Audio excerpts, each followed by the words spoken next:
Ethiopia's Prime Minister Abiy Ahmed ordered a military offensive after an army base was taken over by forces loyal to the regional government of Tigray. He accused the region's ruling party, the Tigray People's Liberation Front, of launching the attack. The Liberation Front was the dominant political force in Ethiopia's multi-ethnic ruling coalition for decades, but quit after Abiy, a member of the Oromo ethnic group, took office 2 years ago and reorganized the coalition into a single party.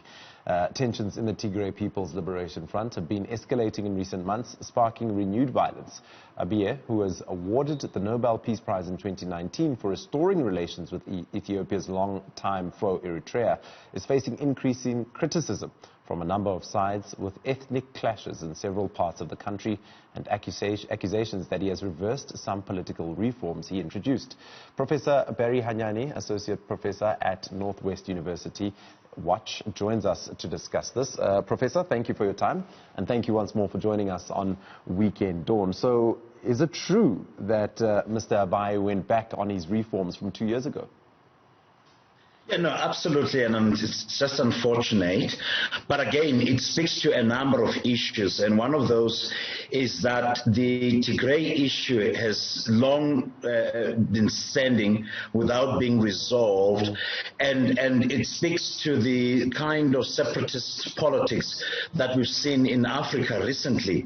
Mozambique is a point in reference here, in the northern part of Mozambique, where we've seen the insurgents of your Islamic movements that are by and large ruthless in the manner in which they operate there. So much the same in Ethiopia, unfortunately, that the Tigray movement has not been resolved for over a period of time, and this has culminated in a number of violent attacks against the government forces.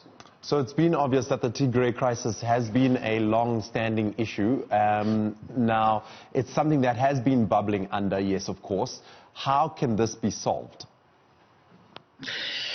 Look, I think South Africa offers a glimpse of hope when it comes to negotiating and opening up space for dialogue.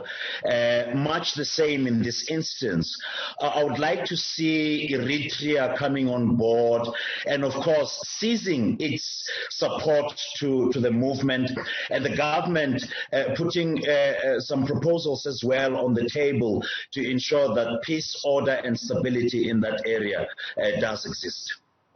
I think the mention of the likes of Cabo Delgado in Mozambique, maybe in closing, do you think that the likes of ISIS and other Islamic insurgencies could also penetrate the likes of Tigray? I wouldn't be surprised if they want to lay a stake there, but let's not forget, this is one particular movement that by and large was influenced by the Marxist-Leninist political backdrop, if you want to call it that way, but then since changed in somewhere in the 90s to be more democratic, to be more liberal in terms of its shape and its politicking.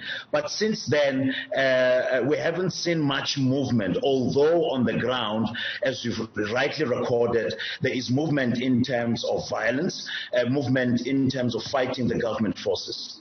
All right, Professor Barry Hanyane, we'll have to leave it right there. Thank you so much for your time. He's the Associate Professor at Northwest University.